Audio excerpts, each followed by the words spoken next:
In this Notebook Check Tech review, we're going to take a look at a nice mid-range multimedia laptop. It's called 80%. It is the Toshiba L50-C, and it's here. And it's quite a nice all-rounder. It actually comes in a number of different configurations, running from a Pentium version, so a very low-end version, at around $399, all the way up to this one. We've got the Core i5 version, the U-Series processor, with a 930M inside, just checking for the, NVIDIA GeForce 930M inside, 256 gigs SSD, 8 gigs RAM, and a little bit of upgrade possibility as well. I'm going to take you through our test results from Notebook Check, so you'll get information on the screen, on the battery life and the performance, so you know exactly what you're getting with this. And then at the end, we'll give you the summary scores and the score breakdown. If you want to fast forward to that, feel free to do that to get the summary and the pros and cons. Don't forget to give the video a thumbs up if you do that. And if you enjoy these videos, if you want to get notified of videos as we upload them, subscribe to our channel and you'll get notifications in your email box. Right, on to this Toshiba Satellite L50-C then.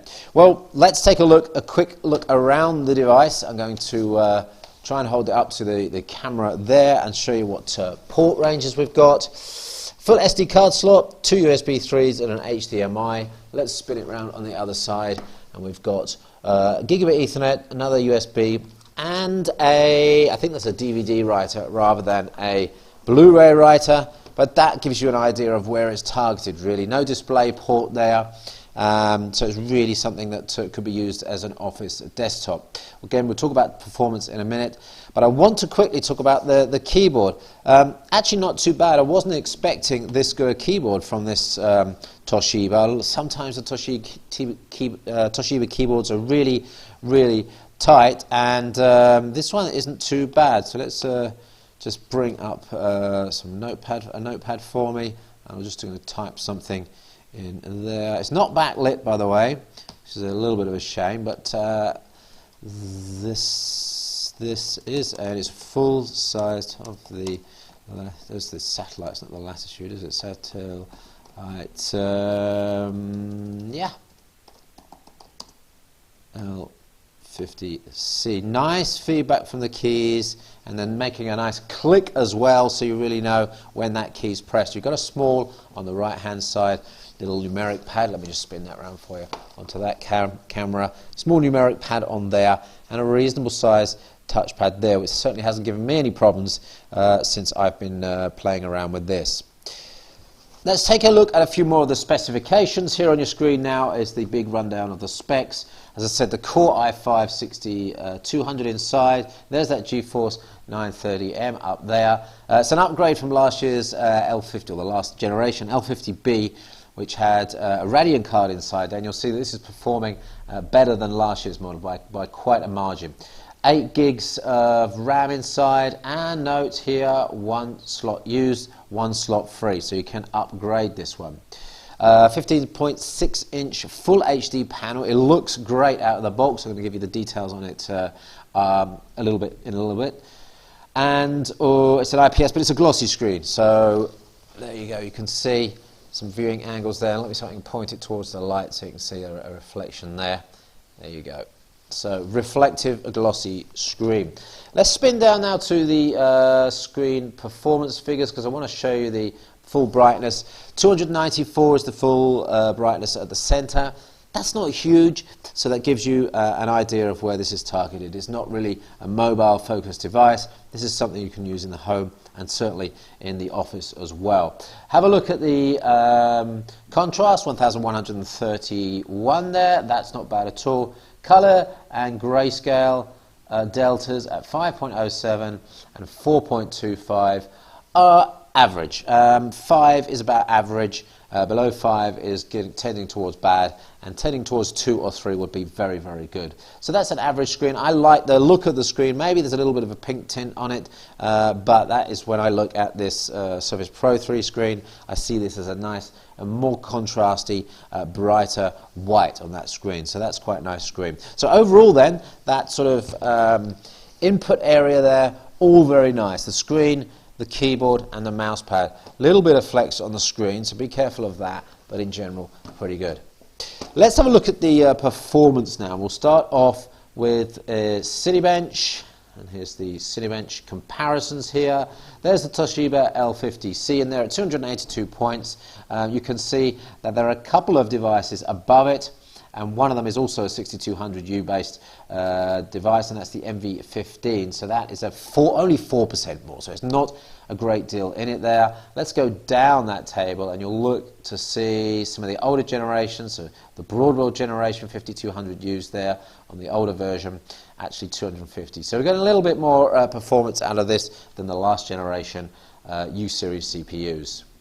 On PC Mark 8, it comes a little way down the list of our comparable devices here, with the Aspire E5 at the top there. This is pretty good though, 2961, nearly 3,000 points for this price point and this class of device. And the reason is it's got a nice SSD inside. Let's just spin forward to the SSD speeds. You'll see there a sequential read speed 490, 4K write speed down there of 99.47. So actually the SSD really quite nice in terms of performance, and that's helping the PC Mark 8 scores and the overall performance. So the one thing we haven't talked about yet is the GPU. Let's quickly have a look at the GPU performance. We'll go to 3D Mark 11 there, and I will give you some of our gaming test results after this. There's that HP Pavilion 15 at the top with the Radeon R8. So that's performing a little bit better than the Toshiba Satellite L50-C, which comes down there at 2227 points. Again, not bad. And if I just spin forward there, that's what you wanted to see, isn't it? Can you game on it? Well, yes, you can. Tomb Raider at low settings, 121 frames a second, all the way up to high settings. That's full HD settings at 33 frames per second. Obviously, the new Tomb Raider there, we've been testing that on a big MSI gaming laptop here over the last 24 hours, and that is a big piece of software that doesn't work very well on the C50. So don't expect the high-end recent game to be working very well on this. Let's talk about heat and noise and battery life now. Don't worry about heat, and don't worry too much about noise either. This has been sitting here for a while. I've even been testing it before this video, and there was really no noise to be heard at all. So it's keeping itself nice and quiet. There are the temperatures there, maximum 46.9 on the back, but on the front, around this area here, 42.5. I can just detect a little tiny, it's barely anything. And you really won't be able to notice that, even when it's 42.5. It's not that big of a deal. On the noise, our maximum noise measurement was, sorry, that's power consumption, just spinning back there, 50 dBA, no, 36.6 dBA. That sounds more sensible, because that's in the quiet range. Up to 40 would be quiet, over 40 audible. So that's a really nice noise figure there for the L50-C. And now let's look at the battery runtime. We've got a 45 watt-hour battery inside here. Let me just double check that. I'm sorry. It's not listed there, but I'm pretty sure it's a 45 watt-hour battery. Anyway, battery runtime, Wi-Fi surfing, and that's the important one for this class of device. How long can you Wi-Fi surf on it? 5 hours, 45 minutes, so not bad.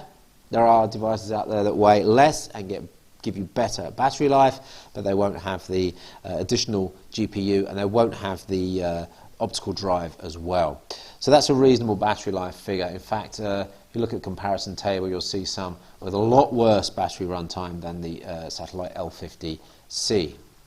So if you've just fast forwarded to this section to look at the pros and cons and the overall score breakdown, welcome. Don't forget to give us that thumbs up. It only takes a second, and I'm going to give you the pros and cons now. The display is great. Well, the whole of this input area is really quite nice. The HD resolution on the screen, full HD. The contrast is good. It's glossy. Okay, it's a negative point for some people, but the keyboard is good and the whole input area is good, and that's really important on a device like this. This is going to be used for office, for writing, for a small amount of gaming. I'm really thinking this is going to be quite a good student's PC, because you've got the optical drive there as well, and the fast SSD that makes it a little bit more rugged. So that's a nice package there. As I said, works quietly. We didn't have any noise issues. Keyboard and battery runtimes are acceptable. On the cons side of things, well, actually it depends where you buy this, but in Europe we only get 12 months warranty on that, and as mentioned, the glossy display. We did measure some PWM That's pulse width modulation being used to adjust the screen brightness. So if you're sensitive to that, take a look at the review and you'll see some details. It's a 30% brightness or below, and it's a 50 hertz pulse width modulation. So our overall score, the tester on this was Sascha Mölck. He also did the test lab testing, so the screen brightness, the noise testing, etc., etc. He gave it 80% weighted average for a multimedia laptop, and there you can see the breakdown of scores. Connectivity, for example, at 67% wasn't that brilliant. There's fairly basic connectivity, but if it's got everything you need for you, that's 100% for you. Chassis, yes, a little bit of flexibility. This is not super high quality build, but it seems pretty okay. It's certainly okay for this class of device. So check out the breakdown of the scores there, and you'll get an idea of how it fits to your requirements.